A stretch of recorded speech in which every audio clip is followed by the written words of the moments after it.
Assalamualaikum warahmatullahi wabarakatuh, Sobat Rizky Al-Hafiz Channel. Kali ini saya akan membagikan kisah tentang sahabat Nabi yang bernama Abdullah bin Mas'ud. Abdullah bin Mas'ud lahir 596 wafat 653 adalah sahabat Nabi Muhammad dan orang keenam yang masuk Islam setelah Nabi Muhammad mengawali dakwah di Mekah. Abdullah adalah sahabat Nabi Muhammad yang mempunyai ukuran badan paling kecil. Ia juga disebut sebagai sahabat Nabi yang bersahabat dengan sandal Nabi Muhammad. Abdullah bin Mas'ud merupakan salah satu sahabat Nabi yang menjadi asabiqunal awalun.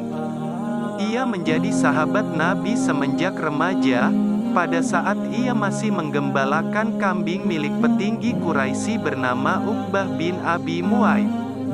Ia menjadi sahabat karena melihat mukjizat dari Nabi Muhammad saat memerah susu kambing betina, dalam riwayat tertentu domba yang belum dikawinkan. Melihat hal tersebut, Abdullah bin Mas'ud merasa keheranan sekaligus takjub dan ingin belajar lebih lanjut mengenai ucapan yang ia anggap ajaib, ucapan Bismillahirrohmanirrohim, yang diucapkan oleh Nabi Muhammad yang saat itu bersama dengan Abu Bakar As-Siddiq yang dimana mereka tengah menghindari siksaan kaum Quraisy Mekah. Ia juga pernah dicambuk oleh Abu Jahal, yang pada saat itu bersama anaknya, Ikrimah bin Abu Jahal, saat tengah berjalan di sekitaran Mekah. Abdullah bin Mas'ud nantinya akan mengakhiri hidup salah satunya yaitu Abu Jahal. Setelah Abu Jahal terluka kakinya diserang oleh dua pemuda yakni Muawis bin Afra yang berusia 13 tahun saat perang Badar terjadi. Terdapat riwayat yang menyatakan bahwa Muawis bersaudara dengan Muwas yang juga bersaudara dengan Halat dan Muwas bin Amar bin Al-Jamuh yang berusia 14 tahun, saat perang Badar terjadi serta merupakan anak sahabat yang terkenal akan kondisinya yang tua renta dan pincang kakinya yang syahid di Ghazwatul Uhud yakni Amar bin Al-Jamuh. Abdullah bin Mas'ud bersama kafilahnya juga menjadi saksi meninggalnya salah satu sahabat yang masyhur namanya di kalangan para alim ulama, serta ahli sejarah Islam yakni Abu Dzar Al-Ghifari, yang meninggal dunia di sekitar Al-Rabatha atau daerah gurun yang gersang di pinggiran Madinatul Munawwarah pada tahun 650 Masehi, serta juga Abdullah bin Mas'ud masuk dalam kategori abadilah atau sahabat Nabi yang bernama Abdullah. Abdullah bin Mas'ud mendatangi Rasulullah dan memohon kepada beliau agar diterima menjadi pelayan beliau. Rasulullah pun menyetujuinya. Sejak hari itu, Abdullah bin Mas'ud tinggal di rumah Rasulullah. Dia beralih pekerjaan dari penggembala domba menjadi pelayan utusan Allah dan pemimpin umat. Abdullah bin Mas'ud senantiasa mendampingi Rasulullah bagaikan layang-layang dan benangnya. Dia selalu menyertai kemanapun beliau pergi. Dia membangunkan Rasulullah untuk salat bila beliau tertidur, menyediakan air untuk mandi, mengambilkan terompah apabila beliau hendak pergi dan membenahinya apabila beliau pulang. Dia membawakan tongkat dan siwak Rasulullah, menutupkan pintu kamar apabila beliau hendak tidur. Bahkan Rasulullah mengizinkan Abdullah memasuki kamar beliau jika perlu. Beliau mempercayakan kepadanya hal-hal yang rahasia, tanpa khawatir rahasia tersebut akan terbuka. Karenanya, Abdullah bin Mas'ud dijuluki orang dengan sebutan Sahibus Siri Rasulullah, pemegang rahasia Rasulullah. Abdullah bin Mas'ud dibesarkan dan dididik dengan sempurna dalam rumah tangga Rasulullah. Karena itu tidak kalau dia menjadi seorang yang terpelajar, berakhlak tinggi, sesuai dengan karakter dan sifat-sifat yang dicontohkan Rasulullah kepadanya.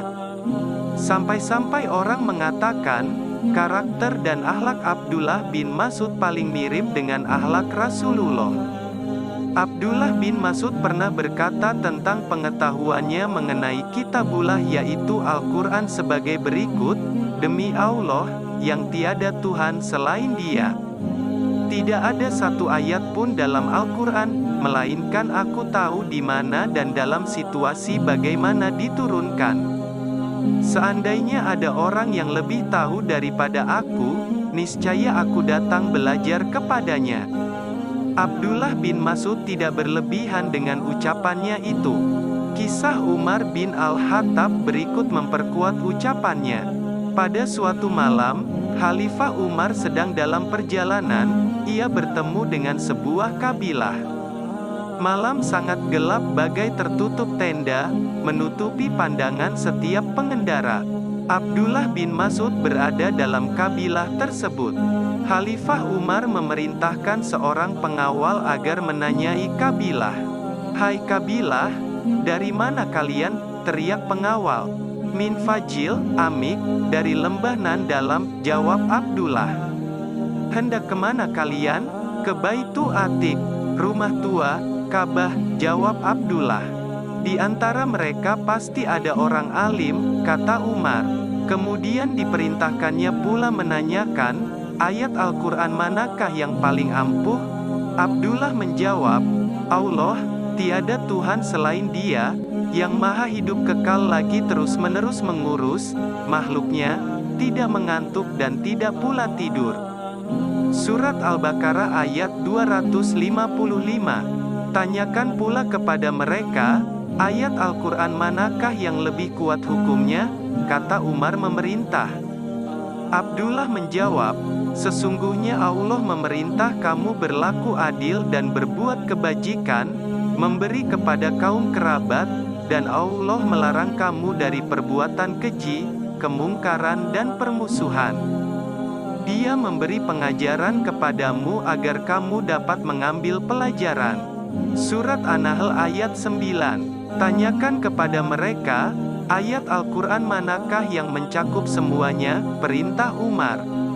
Abdullah menjawab, "Barang siapa yang mengerjakan kebaikan walaupun seberat zarah, niscaya dia akan melihat balasannya. Dan barang siapa mengerjakan kejahatan walaupun sebesar zarah, niscaya dia akan melihat balasannya pula." Surat Al-Zalzalah ayat 8.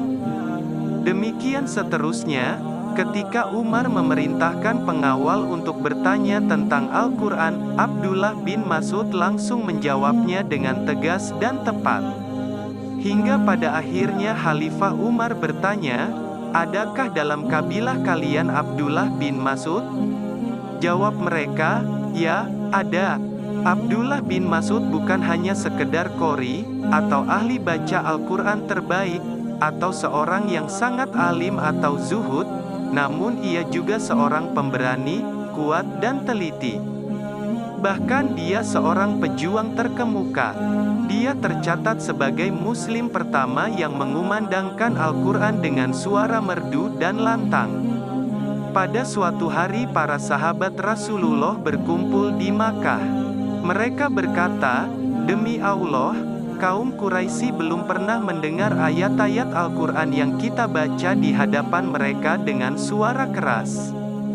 Siapa kira-kira yang dapat membacakannya kepada mereka?" "Aku sanggup membacakannya kepada mereka dengan suara keras," kata Abdullah.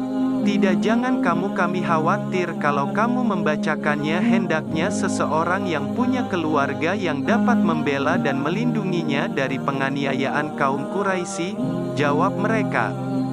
"Biarlah, aku saja, Allah pasti melindungiku," kata Abdullah tak gentar. Keesokan harinya, kira-kira waktu duha, ketika kaum Quraisy sedang duduk-duduk di sekitar Ka'bah Ad-Daulah, Abdullah bin Mas'ud berdiri di makam Ibrahim, lalu dengan suara lantang dan merdu dibacanya surah Ar-Rahman ayat 1-4. Bacaan Abdullah yang merdu dan lantang itu kedengaran oleh kaum Quraisy di sekitar Ka'bah. Mereka terkesima saat mendengar dan merenungkan ayat-ayat Allah yang dibaca Abdullah. Kemudian mereka bertanya, "Apakah yang dibaca oleh Ibnu Ummi Abdullah bin Mas'ud?" "Sialan, dia membaca ayat-ayat yang dibawa Muhammad," kata mereka begitu tersadar. Lalu mereka berdiri serentak dan memukuli Abdullah. Namun Abdullah bin Mas'ud meneruskan bacaannya hingga akhir surah. Ia lalu pulang menemui para sahabat dengan muka babak belur dan berdarah. "Inilah yang kami khawatirkan terhadapmu," kata mereka. "Demi Allah," kata Abdullah, "bahkan sekarang musuh-musuh Allah itu semakin kecil di mataku. Jika kalian menghendaki, besok pagi aku akan baca lagi di hadapan mereka."